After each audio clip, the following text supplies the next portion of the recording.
मंचस्थ सभी महानुभाव, देश और दुनिया से पधारे हुए सभी महानुभाव, आप सबका गुजरात में महात्मा मंदिर में अंतःकरणपूर्वक स्वागत करता हूँ।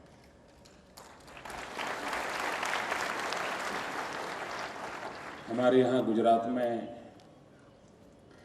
जब एक दूसरे को मिलते हैं तो पूछते हैं केम छे। आज इंडिया केम छे।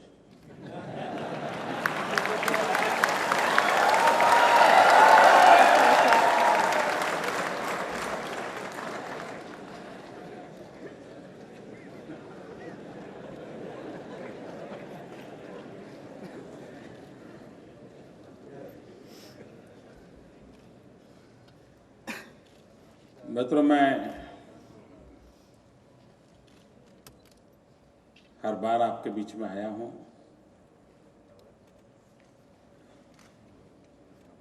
आपको सुनने का, समझने का मैंने प्रयास किया है।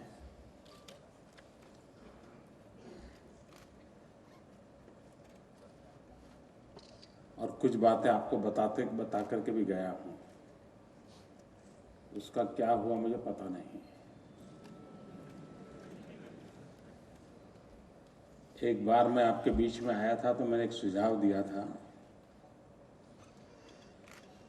कि गुजरात का 1000 वर्ष से भी ज़्यादा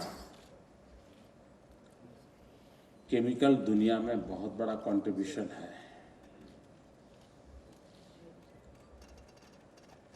क्यों ना आपकी इंडस्ट्री के द्वारा इस 1000 साल के इतिहास की एक किताब प्रसिद्ध की जाए। वो रह गया, बाकी है ना। और उसको डिजिटल फॉर्म में भी रखना चाहिए ताकि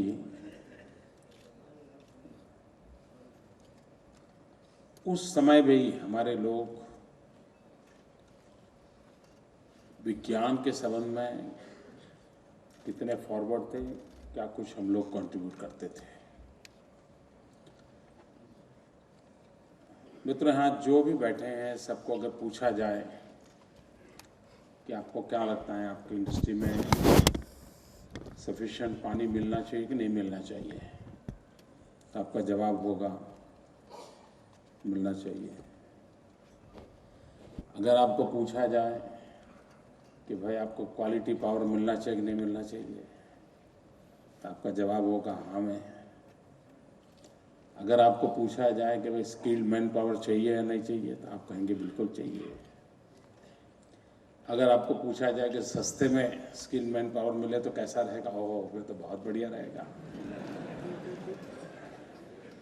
8 घंटे के बजाय 12 घंटे काम करने के लिए अवसर मिले तो कैसा रहेगा, ओह फिर तो पूछना ही क्या। सब अच्छा लगता है ना। लेकिन अगर समाज आपको कहे कि भाई कम से कम आप जहां हो वहां हमें शुद्ध हवा मिले, हमें पीने का शुद्ध पानी मिले, और तब आप चेहरा खराब कर दें, तो ये रुपया किस काम का दोस्तों।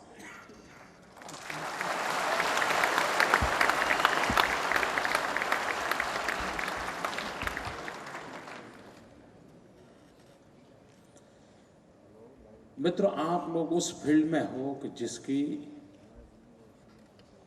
सबसे बड़ी जिम्मेवारी है।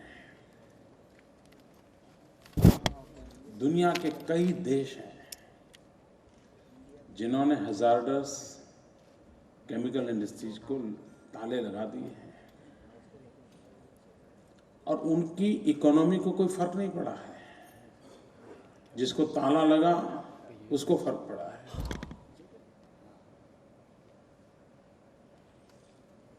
इन दिनों भारत सरकार ने कॉर्पोरेट सोशल रिस्पॉन्सिबिलिटी लिए 2% कंपलसरी किया है। इस समिट में आप लोग कॉर्पोरेट सोशल रिस्पॉन्सिबिलिटी के तहत कुछ सोचने के लिए कमेटी बना करके कि भाई हम इस फील्ड में हैं, हम लोग कॉर्पोरेट सोशल रिस्पॉन्सिबिलिटी के नाते हमारे धन का उपयोग समाज की भलाई के इस क्षेत्र में करेंगे, और खास करके एनवायरनमेंट। मित्रों, आज भले ही हम इस फील्ड में अपनी जगह बनाई होगी, लेकिन किसी एक क्षेत्र को सबसे ज्यादा संकट आने वाला है, ग्लोबल चैलेंजेज आने वाली हैं, तो वो आपके सेक्टर को आने वाले हैं। दुनिया इतनी तेजी से बदलती जा रही है और ग्लोबली इतने नए नए नॉर्म्स एस्टैब्लिश हो रहे हैं, और डेवलपिंग कंट्रीज पर वो थोपे भी जाते हैं, और चाहते हुए न चाहते हुए मजबूरन, लेकिन डेवलपिंग कंट्रीज भी उन सारे नॉर्म्स को लागू करने के लिए कभी न कभी तो उसको आगे आना पड़ेगा। और अगर हम उस पैरामीटर के अनुकूल अपने क्षेत्र का विकास नहीं करते हैं, तो हम उस समय इस संकट को कैसे झेल पाएंगे। आज मित्रों, दुनिया में कोई सरकार अपनी मनमर्जी से निर्णय कर ले और दुनिया चला ले, वो समय पूरा हो गया है। आपको पूरे एक वैश्विक परिवेश में ही अपने आप की जगह को फिक्स करना होता है, और उस अर्थ में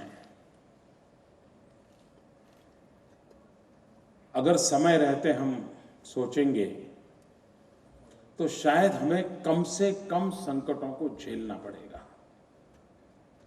और मैं मानता हूं आपके यहां कोई ऐसा टास्क फोर्स बने, ग्लोबल किस प्रकार के नॉर्म्स की तरफ दुनिया जा रही है, उसमें हम कहां हैं, हमने सोचना होगा। मित्र, इस बात को भी हमें स्वीकार करना होगा कि बीता हुआ समय समाज की प्रगति में आईटी का बहुत बड़ा रोल रहा है, इंफॉर्मेशन टेक्नोलॉजी का। गत 30-40 वर्ष में उसने इतना बड़ा इम्पैक्ट किया है कि पूरी जीवन व्यवस्था में बदलाव आ गया। लेकिन हम मान के चले कि इसके बाद का समय ईटी का है, एनवायरमेंट टेक्नोलॉजी। हम क्या एनवायरमेंट टेक्नोलॉजी को कोप अप कर रहे हैं, एडॉप्ट कर रहे हैं? और एनवायरमेंट टेक्नोलॉजी प्रोडक्टिविटी के साथ भी इन दिनों पॉजिटिव रिस्पॉन्स दे रही है। ऐसा नहीं कि एनवायरमेंट टेक्नोलॉजी आए तो प्रोडक्शन को नुकसान हो रहा, नहीं हो रहा है। ये आपका क्षेत्र ऐसा है कि जो समय रहते इन चीजों पर अगर सोचे तो बहुत बड़ा लाभ होगा। मित्रों, जैसा ही हमारे देश की आदत है, काफी चीजें लचर चलती है, होता है अरे यार कर लो फिर देखा जाएगा, छोड़ो यार वो इंस्पेक्टर को संभालना है, क्या करना है, ये एक सोच बनी हुई है। लेकिन बाद में जब तकलीफ आती है तो बहुत नुकसान होता है।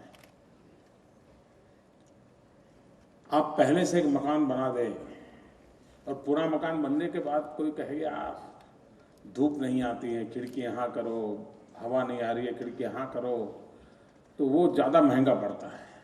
लेकिन पहले से डिजाइन ठीक करो तो धूप भी आएगी और हवा भी आएगी। आप इस क्षेत्र की इंडस्ट्री में क्यों न पहले से सारे नॉर्म्स का पालन करते हुए विथ ऑल द सेफगार्ड्स हम क्यों नहीं करते हैं? आप में से कोई इंडस्ट्री ऐसी नहीं होगी कि जिसका गवर्नमेंट के साथ तनाव न चलता हो।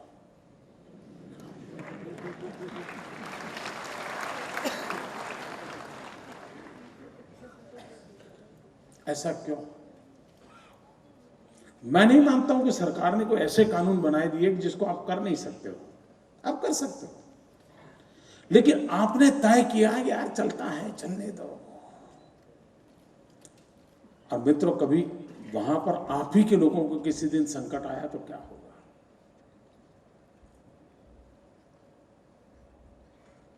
और मैं मानता हूं कि हम एक ऐसे फील्ड में हैं कि जहां पर एक्स्ट्रा सेंसिटिव होने की आवश्यकता है।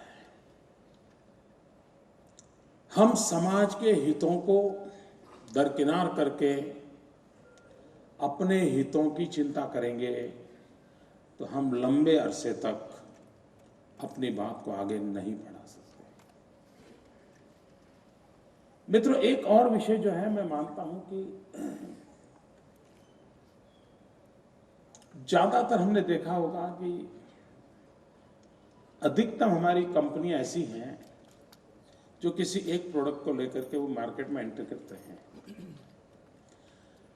और 20-25 साल के बाद भी वो उसी प्रोडक्ट पर गुजारा करते हैं। उसी जो चलती, पिताजी ने किया था, बेटा भी वही कर रहा है।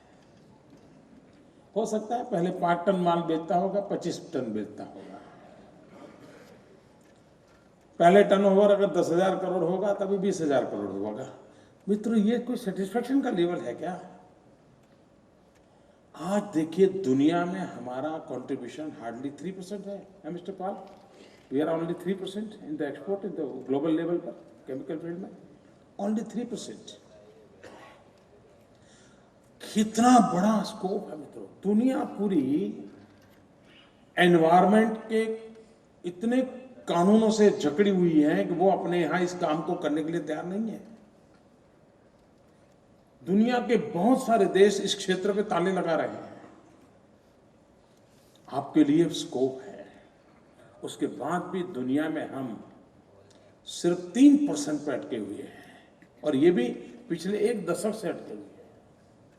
और उसका मूल कारण, इतनी बड़ी इंडस्ट्री, इतनी सारी व्यवस्था होने के बाद एक कॉर्पस फंड बना करके हम क्यों न एक रिसर्च लैब तैयार करें, एक वर्ल्ड क्लास रिसर्च इंस्टीट्यूशन हमारा क्यों ना हो। उसके आपके कमरे में आपकी रिसर्च होगी, जरूरी नहीं कि वो बगल वाले कमरा आपके अंदर झोंक करके देखेगा यार इसने क्या खोजा, मैं चोरी कर लूं। नहीं होगा, आप ताला लगा दीजिए।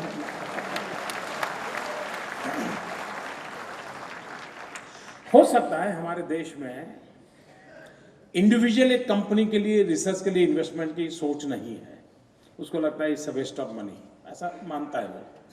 लेकिन अगर समूह के रूप में हम करें तो मैं समझता हूं शायद जिस प्रकार से हमने कॉमन एफ्लुएंट प्लांट की दिशा में हम ले गए गुजरात में, पहले अगर उसको एफ्लुएंट ट्रीटमेंट के लिए कहा जाए तो उसको लगता था कि इसके बजाय अफसर को संभालना अच्छा है, अपनी गाड़ी चल जाएगी। फिर वो ट्यूबवेल जैसा करके नीचे डाल देता था। 5-6 साल तो चले जाते थे, फिर गंदा पानी बाहर आने लगता था, फिर पता चलता यार गड़बड़ किया है। लेकिन जब कॉमन करने लगे सबको लगा यार चलिए सबका इकट्ठा है, हम भी हमारी पाइप वहां डाल दें यार, चलिए हो जाएगा, थोड़ा खर्चा होगा। शुरू हुआ धीरे धीरे, उसमें भी कुछ घपले चल रहे हैं, मेरे पास जानकारी है।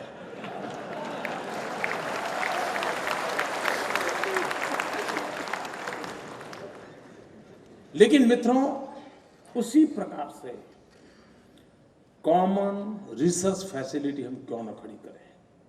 आप सोचिए, और मैं मानता हूं नॉट नेसेसरी कि स्टेट के अलग हो, पूरे देश के लिए कोई एक जगह पे केमिकल पेट्रोकेमिकल सेक्टर के लिए, इवन फार्मास्यूटिकल में भी हम जोड़ सकते हैं, क्यों ना हम स्पेशल रिसर्च यूनिट खड़े करें, हम टैलेंट पूल वहां इकट्ठा करें। जब तक हम रिसर्च और इनोवेशन करके इस फील्ड में आगे नहीं आएंगे, मैं नहीं मानता हूं मित्रों हम क्वांटम जंप करेंगे, लेकिन हम क्वालिटेटिव बल्क मटेरियल की ओर सक्सेस नहीं पाएंगे। और इसलिए हमने बहुत सीरियसली सोचने की आवश्यकता है। We must invest in research क्योंकि ये फील्ड ऐसा है जिसमें स्काई द लिमिट। मित्रों, ये कुछ रुकने वाला नहीं है। ये आज से 50 साल पर जो चीजें थी पहले। दूसरा मित्रों, हमारा जो केमिकल वेस्ट है वो एक बहुत बड़ा सरदर्द है सबके लिए।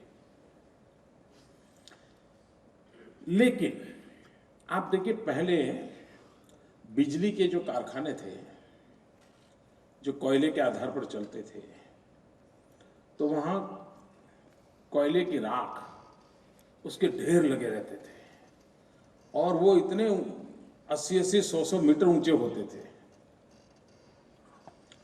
और उसको निकाल कैसे करना, उसके लिए टेंशन रहता था।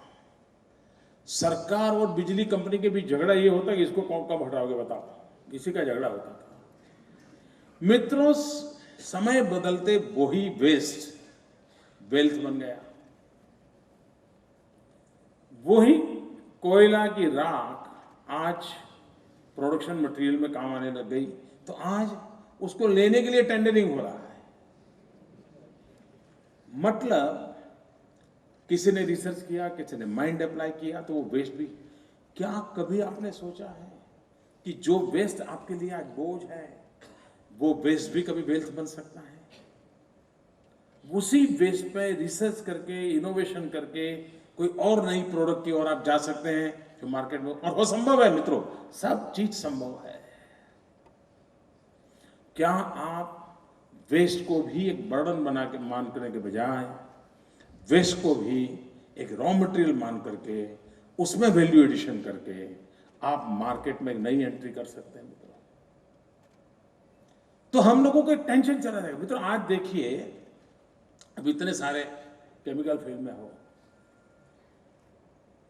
ये मेडिकल वेस्ट कितना बड़ा टेंशन का विषय है। क्या आप ऐसे कोई केमिकल नहीं बना सकते हैं कि जो मेडिकल वेस्ट का निकाल करने के लिए काम आ जाए? उनका भी काम हो जाए, आपका भी काम हो जाए। मित्रों, हमारी रिक्वायरमेंट के अनुसार रिसर्च, मित्रों सारी दुनिया एक विषय में बहुत बड़ा बदलाव आया है और वो है holistic lifestyle, environment friendly living. Even वो कपड़ा भी अब केमिकल कलर वाला पहनने को तैयार नहीं है। नेचुरल कॉटन कलर को ग्रो करना, उसमें से बना हुआ कपड़ा और वही पहनना, वहां तक दुनिया आगे बढ़ रही है। हमारे देश में वेजिटेबल कलर, ये हमारी कितनी बड़ी विधा थी मित्रों। पाटन का पटोला हजारों साल से दुनिया में प्रसिद्ध क्यों हुआ? वेजिटेबल कलर के कारण। और उस समय भी लोग इतने कॉन्शियस थे कि केमिकल कलर का कपड़ा नहीं पहनेंगे, वेजिटेबल कलर वाला कपड़ा पहनेंगे, और उसी में पाटन का पटोला पॉपुलर था। 20-20 लाख की कीमत में वो बिकता था। मित्रों, आज हमारे यहां वेजिटेबल कलर का रिसर्च और दुनिया के सामने एक ब्रांड बना करके हम अपनी जगह खड़ी कर सकते हैं। यस, ये एनवायरमेंट फ्रेंडली सोसाइटी के लिए आज घर की दीवारों को भी लोग उस पेंट को पसंद नहीं करते हैं जिसमें केमिकल हैजार्डस की बू आती है। इतना बदलाव आ रहा है। तो अगर ये बदलाव आ रहा है तो उस बदलाव के साथ कोप अप करने के लिए हम रिसर्च की और बल दे सकते हैं क्या? मित्रों, हम इक्विपमेंट अपग्रेडेशन कर रहे हैं। क्यों? क्योंकि उससे प्रोडक्टिविटी बढ़ती है, मुनाफा बढ़ता है। लेकिन हम रॉ मटेरियल में वैल्यू एडिशन में जो ताकत लगानी चाहिए, जो रिसर्च इनपुट देना चाहिए, वो नहीं दे रहे हैं। मित्रों, क्या कारण है? हमारे देश का रॉ मटेरियल विदेशों में एक्सपोर्ट हो। क्या हमारे केमिकल फील्ड के लोगों की चैलेंज नहीं है? ज्यादातर रोल आप ही लोगों का है। क्यों न हम, जैसे हमारे यहां से बॉक्साइट रॉ मटेरियल एक्सपोर्ट होता है, देश के जेब में क्या आता है? कुछ नहीं आता है। लेकिन वही चीजें अगर प्रोसेस होती उसको केमिकल फील्ड के लोगों का टच मिलता, और अगर मान लीजिए एल्यूमिना बना करके जाते, तो हम कितना वैल्यू एडिशन करते हैं, हम इकोनॉमी को कितना फायदा करते हैं। हम अपनी इन सारी चीजों को,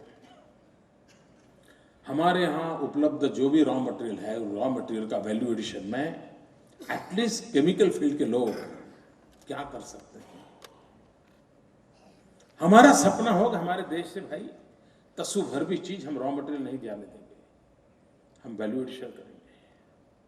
और वैल्यू एडेड चीजें हम दुनिया के बाजार में जाएंगे, हमारे लोगों को रोजगार मिलेगा, हमें फॉरेन एक्सचेंज मिलेगा, और फॉरेन एक्सचेंज मिलेगा तो हमारा जो रुपया लड़खड़ा रहा है वो नहीं लड़खड़ाएगा।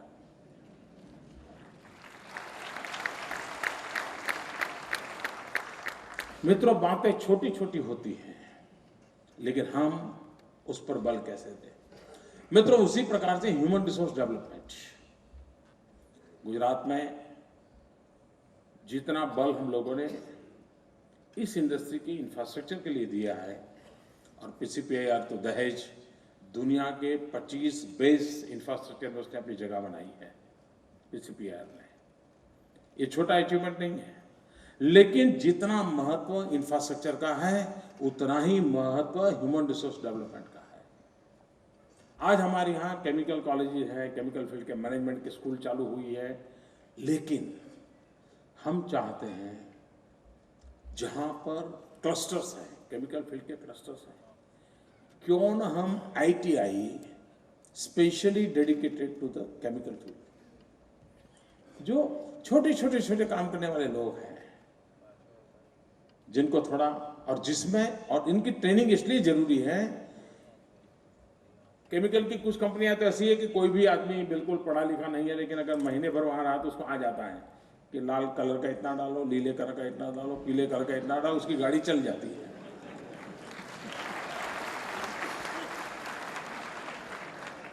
मेरी जरूरत पड़े तो बुला देना, मैं आऊंगा।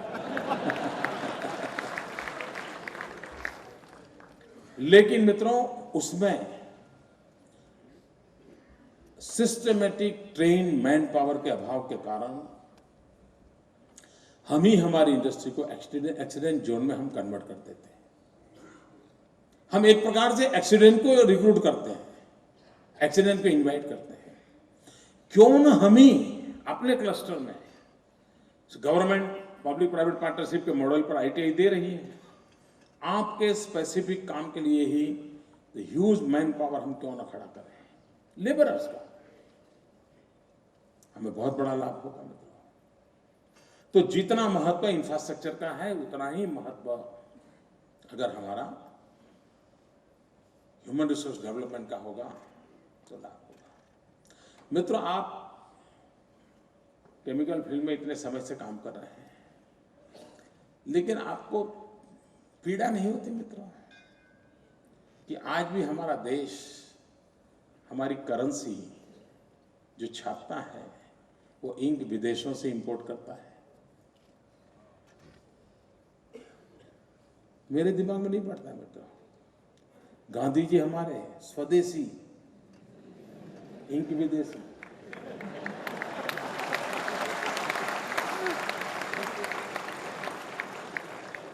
क्या ये चैलेंज आप नहीं उठा सकते दोस्तों?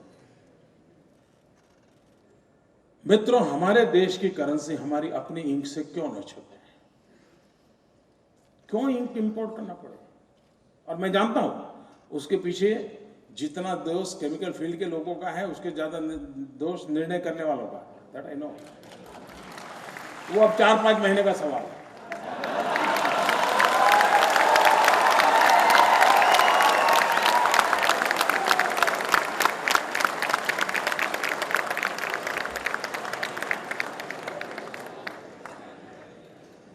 कहने का तात्पर्य यह है मित्रों, हम लोगों के मन में भी एक सपना होना चाहिए।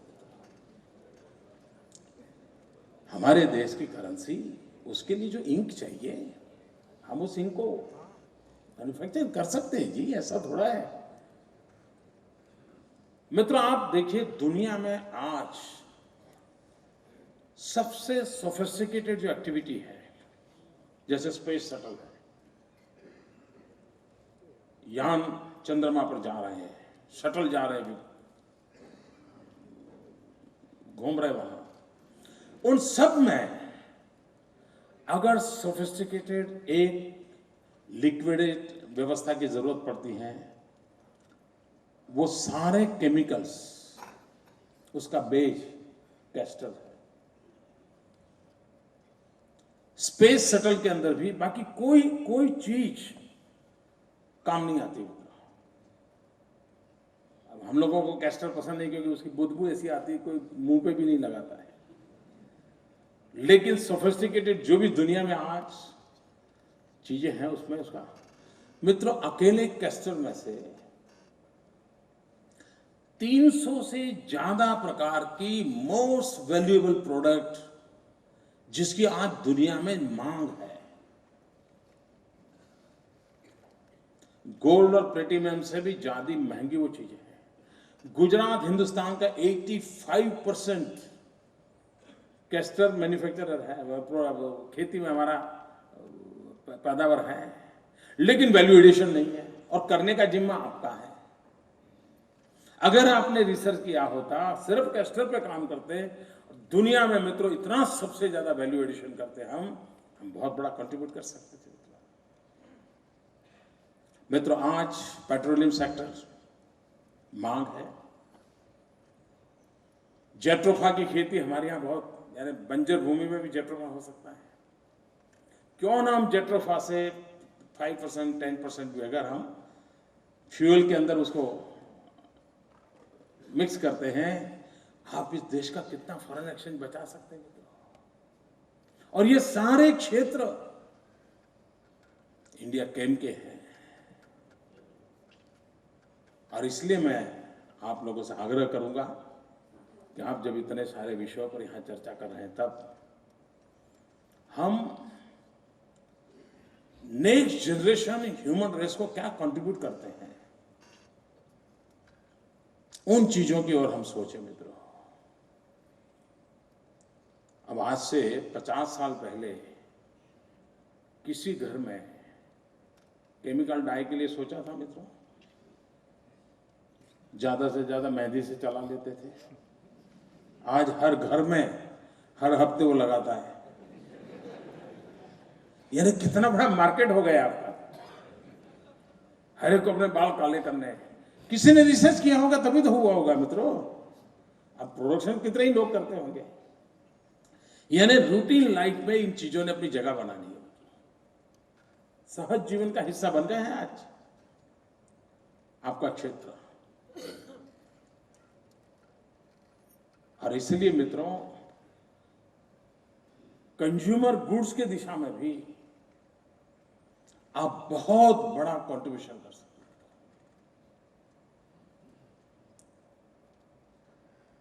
मैं विश्वास करता हूं कि आपका ये 3 दिन का जो प्रयास है वो इस क्षेत्र में और ग्लोबली हम क्या कंट्रीब्यूट कर सकते हैं उस अर्थ में करेगा। मेरी आपको बहुत बहुत शुभकामनाएं।